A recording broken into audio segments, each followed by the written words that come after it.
नमस्कार मित्रों, आपके अपने YouTube चैनल में आपका स्वागत है। आज की जो हमारी कहानी है ये बड़ी ज्ञानवर्धक है। ये कहानी आपको आपके जीवन में ढेर सारी प्रेरणा देगी। इस कहानी को पूरा सुने। आज की जो कहानी है ये कबूतर और कबूतरी का प्रसंग है।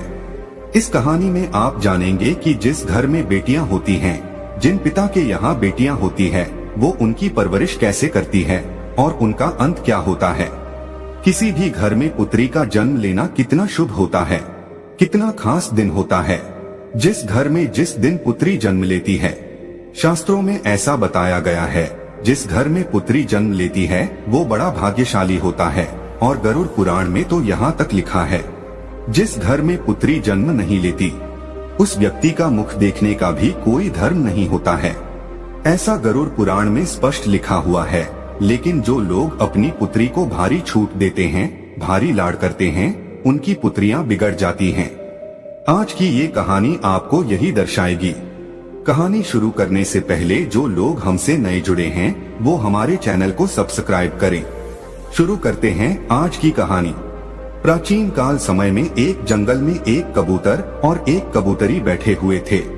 सर्दियों की रात थी, कड़ाके की ठंड पड़ रही थी। तब कबूतरी कबूतर से कहती है कि पिया जी, आज की रात निकालने के लिए ऐसा क्या किया जाए जो आधी रात निकल जाए। सर्दी बहुत भारी पड़ रही। कबूतरी कहती कि कोई ऐसी कहानी सुनाओ जिसे हमारी आज की ये रात कट जाए। कबूतर कबूतरी की बात सुनने के बाद एक कहानी शुरू करता है और कबूतरी से कहता है कि तुम ध्यान से सुनो, बड़ी ज्ञानवर्धक और बड़ी प्रेरणादायक कहानी सुनाने जा रहा हूँ। ये कहानी एक सेठ और उनकी पुत्री की कहानी है।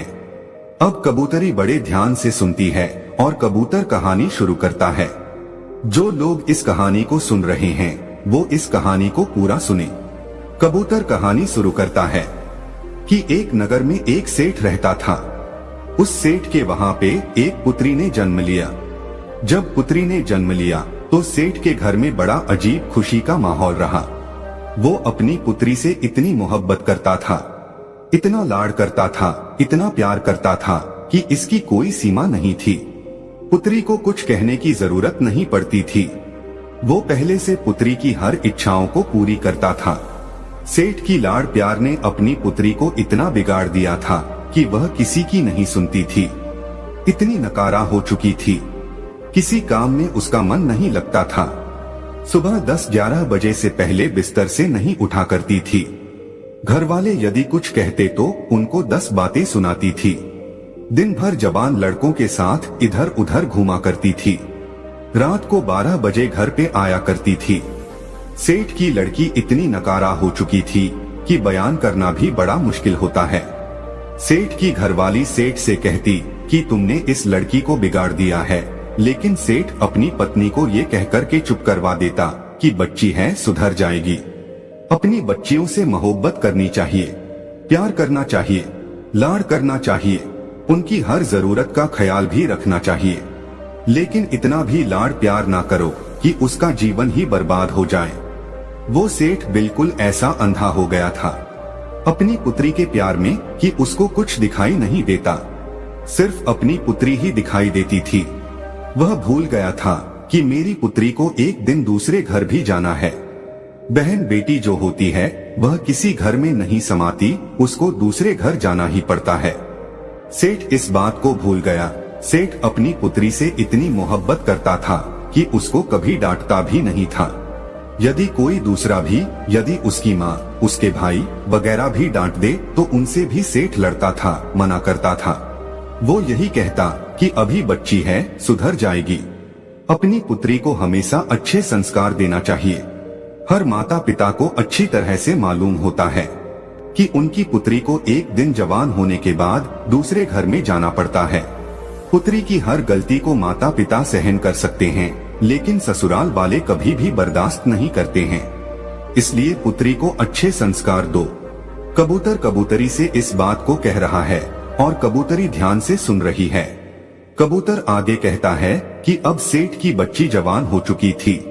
अब सेठ को एक चिंता सताने लगी थी कि कोई अच्छा सा वर, अच्छा सा रिश्ता ढूंढ के और मेरी पुत्री की मैं शादी करूं। यह सपना हर माता पिता का होता है जिस घर में लड़कियां जन्म लेती हैं। हर माता पिता का ये सपना होता है कि वो अपनी पुत्री की अच्छे घर में शादी करे और उसका अच्छा घर बस जाए। अब सेठ भी इसी चिंता को लेकर बड़ा दुखी रहने लगा।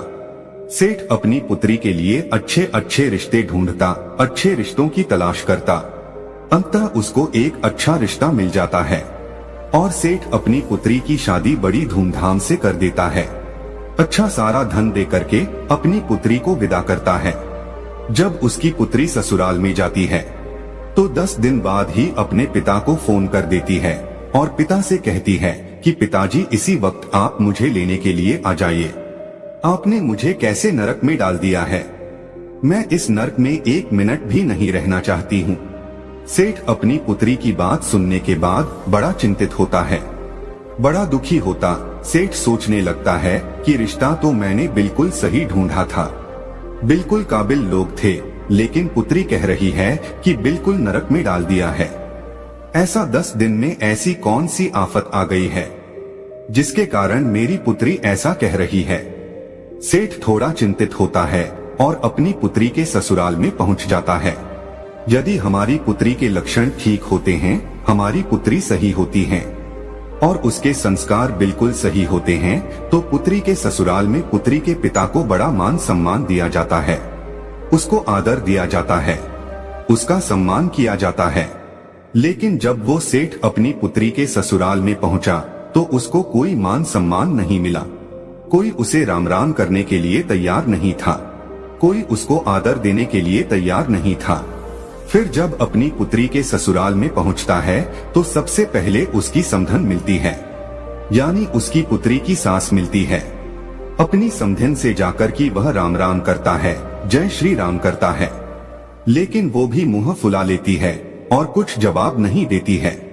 सेठ फिर अपने समधी से मिलता है, समधी से जय श्री राम कहता है, नमस्कार करता है, लेकिन वो भी कोई जवाब नहीं देता है।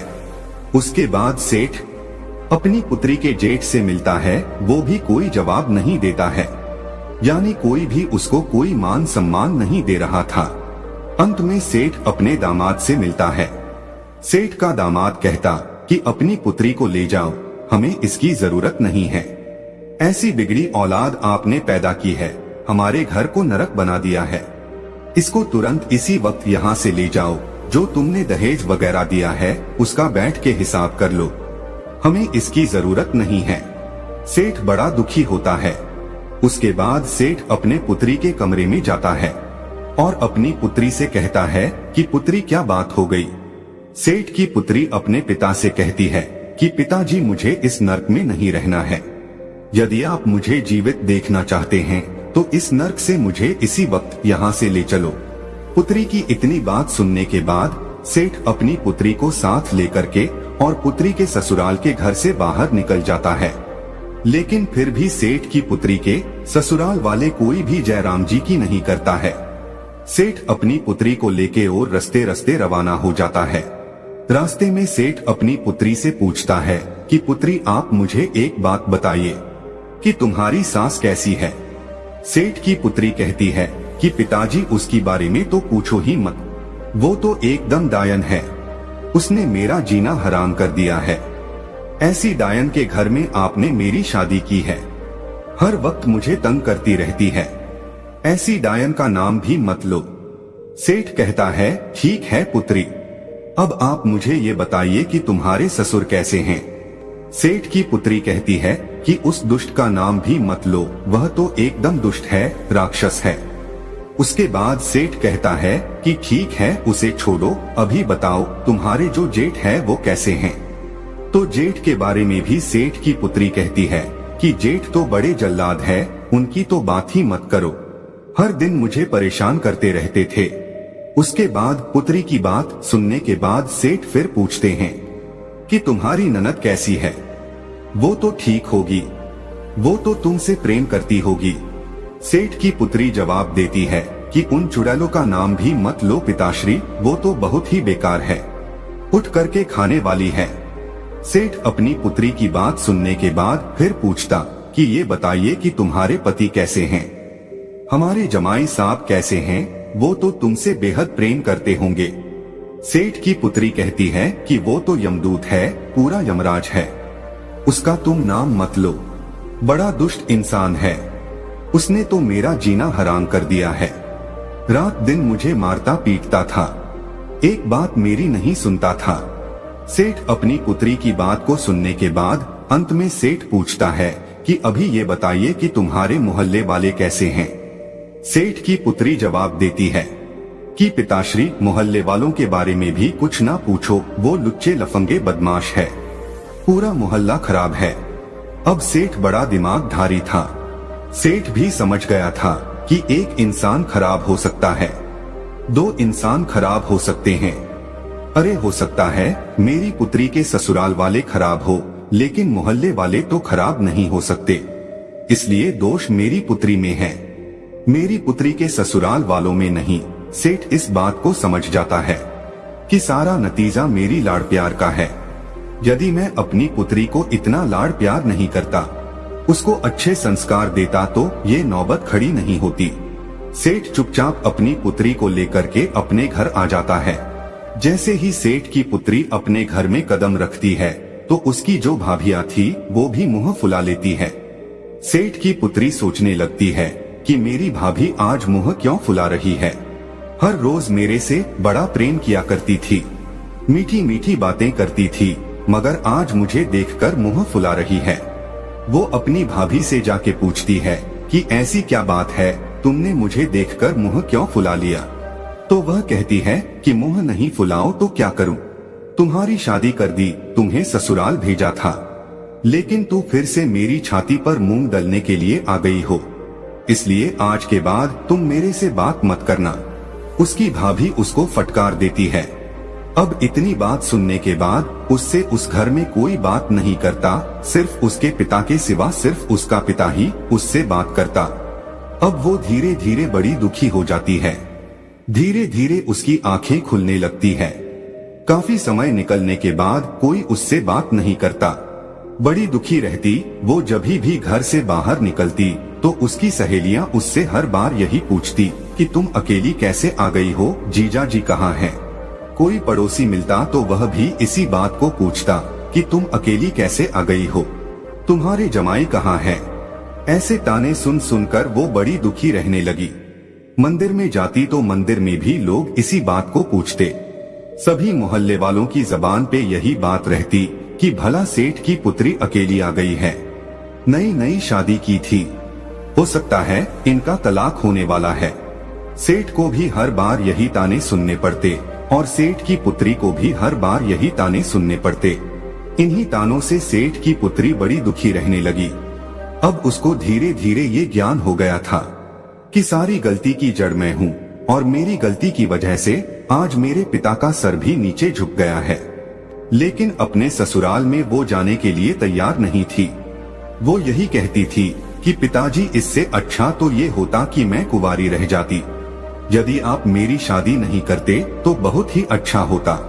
काफी समय निकलने के बाद सेठ अपनी पुत्री के कमरे में जाता है और अपनी पुत्री को देखता है तो वो बड़ी चिंतित, बड़ी दुखी दिखाई देती है। सेठ अपनी पुत्री के पास जाता है और कहता है कि पुत्री, क्या बात है, आज बड़ी दुखी दिखाई दे रही हो? सेठ की पुत्री कहती है कि पिताश्री, मैं बड़ी दुखी हूँ, यदि आप मेरी शादी नहीं करते तो मैं बहुत सुख से रहती, लेकिन मेरी शादी करके आपने मुझे दुखों के सागर में ढकेल दिया है। अब मैं ऐसा क्या करूं?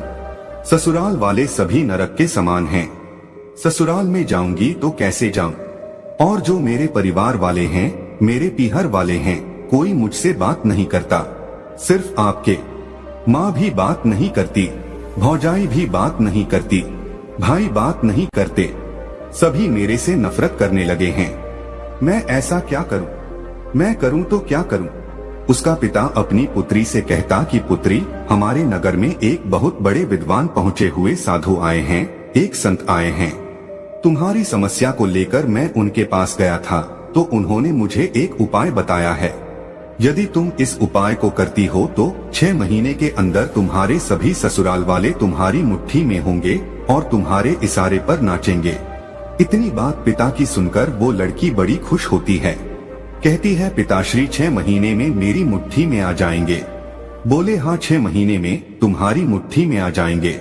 तो कहती हैं कि पिताश्री वो उपाय मुझे जल्दी से बताइए, मैं उपाय को जरूर करूंगी।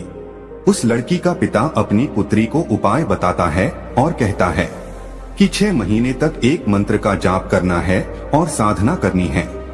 यदि तुम इस कार्य को करती हो तो मात्र 6 महीने में तुम्हारे सभी ससुराल वाले, तुम्हारे पति, तुम्हारे जेठ, तुम्हारे ससुर, तुम्हारी सास, सभी तुम्हारी मुट्ठी में होंगे और तुम्हारे इशारे पर नाचेंगे। जैसा तुम कहोगी वैसा ही होगा। तुम उस घर की रानी बन जाओगी, तुम उस घर की मालकिन बन जाओगी। पुत्री बड़ी खुश होती है, लेकिन कहती कि पिताजी ये तंत्र मंत्र वाला काम मेरे से नहीं होता है, कोई सादा सुगम रास्ता मेरे को बताइए। सेठ फिर कहता कि ठीक है पुत्री, यदि तुम मंत्र का जाप नहीं कर सकती तो मंत्र का जाप मैं करूंगा, तुम सिर्फ साधना कर लेना। पुत्री कहती कि साधना कैसे की जाती है? सेठ बताता है कि साधना आपको इस तरीके से करनी है, तुम्हें 6 महीने तक बिल्कुल मौन रहना है।